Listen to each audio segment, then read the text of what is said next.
Hello दोस्तों, welcome back to my YouTube channel grow with Akash. तो आज हम बात करेंगे थर्मोडायनेमिक्स प्रॉपर्टीज़ के बारे में। हमने साइकिल जान लिया, थर्मोडायनेमिक साइकिल क्या होता है, थर्मोडायनेमिक सिस्टम क्या होता है, थर्मोडायनेमिक प्रोसेस क्या होता है। आज हम जानते हैं कि थर्मोडायनेमिक्स प्रॉपर्टीज़ क्या होता है। तो थर्मोडायनेमिक्स प्रॉपर्टीज़ में मेनली दो टाइप का प्रॉपर्टीज़ है, इंटेंसिव और एक्सटेंसिव। इंटेंसिव प्रॉपर्टीज़ किसको कहेंगे? जो थर्मोडायनेमिक सिस्टम के मास के ऊपर डिपेंड नहीं करता है, मतलब जो टेम्परेचर है, प्रेशर है और डेंसिटी है थर्मोडायनेमिक्स में, ये जो पैरामीटर्स है, ये जो प्रॉपर्टीज़ है थर्मोडायनेमिक्स का, वो थर्मोडायनेमिक्स के सिस्टम के मास के ऊपर डिपेंड नहीं करता, ये इंडिपेंडेंट ऑफ मास है। वही चीज़ हमने यहाँ लिखा है कि thermodynamics the properties whose the value do not depends on the mass of the system, it's known as intensive properties, that is pressure, temperature और डेंसिटी। तो क्या है? जो प्रॉपर्टीज़ थर्मोडायनेमिक सिस्टम के मास के ऊपर डिपेंड नहीं करता उसे इंटेंसिव प्रॉपर्टीज़ कहेंगे, और उस इंटेंसिव प्रॉपर्टी में आता है प्रेशर, टेम्परेचर, डेंसिटी। तो आई होप कि ये समझ में आया होगा। अब नेक्स्ट क्या है? Extensive property. एक्सटेंसिव प्रॉपर्टीज़ क्या होगा? तो थर्मोडायनेमिक्स का कोई ऐसा प्रॉपर्टीज़ जो सिस्टम, थर्मोडायनेमिक सिस्टम के मास के ऊपर डिपेंड करता है। इंटेंसिव क्या था? मास के ऊपर डिपेंड नहीं करता था इंटेंसिव प्रॉपर्टीज़। एक्सटेंसिव प्रॉपर्टीज़ क्या है? जो थर्मोडायनेमिक सिस्टम के मास के ऊपर डिपेंड करेगा, वो होगा एक्सटेंसिव प्रॉपर्टीज़। जैसे total volume, weight, surface area, entropy, enthalpy और इंटरनल एनर्जी, ये सब क्या है? एक्सटेंसिव प्रॉपर्टीज़ है। क्योंकि वॉल्यूम क्या होता है? Metre cube. मीटर क्यूब मतलब एक तरह का उसका क्यूब क्या है? वो जहाँ पे कंबंशन चेम्बर है, जिसमें कोई भी फ्यूल या कोई मटेरियल या कोई भी चार्ज है, वो कितना मीटर क्यूब में है, तो एक उसका मास होता है।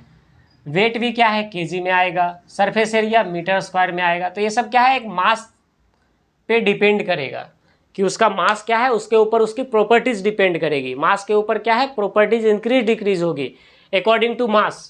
अब क्या है, हमें थर्मोडायनेमिक्स प्रॉपर्टीज क्यों पढ़ना जरूरी है? तो क्या है, understanding thermodynamics properties help to analyse and predict system behaviour, optimise energy conversion and design efficient system. हमें थर्मोडायनेमिक्स प्रॉपर्टीज इसलिए पढ़ना जरूरी है या समझना ज़रूरी है ताकि हम सिस्टम का जो बिहेवियर है उसे समझ सके।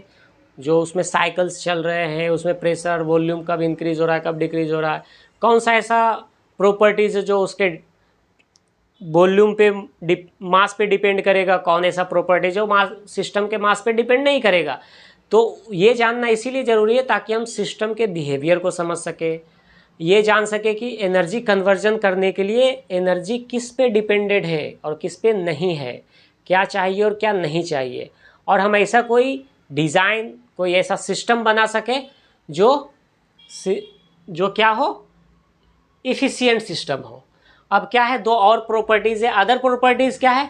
Specific heat capacity. Specific heat capacity क्या है? Energy required to change in temperature.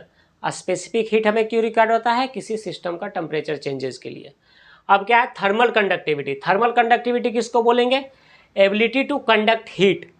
Thermal conductivity means कि कोई ऐसा प्रॉपर्टीज जो हीट को कंडक्ट करे, एक सेक्शन से दूसरे सेक्शन या एक जगह से दूसरे जगह पहुंचाए, मतलब जो हीट फ्लो को रोके नहीं, कंडक्ट करे, पास करे, उसको बोलेंगे heat conduct, thermal conductivity.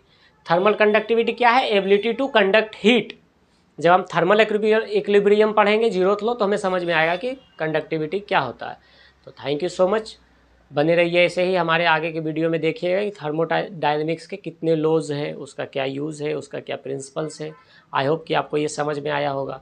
Exams में कभी कभी पूछ देता है, explain please explain the terms of intensive properties या थर्मोडायनेमिक्स प्रॉपर्टीज, या explain to define two intensive properties और एक्सटेंसिव प्रॉपर्टीज़। तो आपको ये जानना है ताकि आगे हम ऐसा एग्ज़ाम में कोई क्वेश्चन आता है तो उसका हम आंसर दे सकें। थैंक यू सो मच, मिलते हैं नेक्स्ट वीडियो में।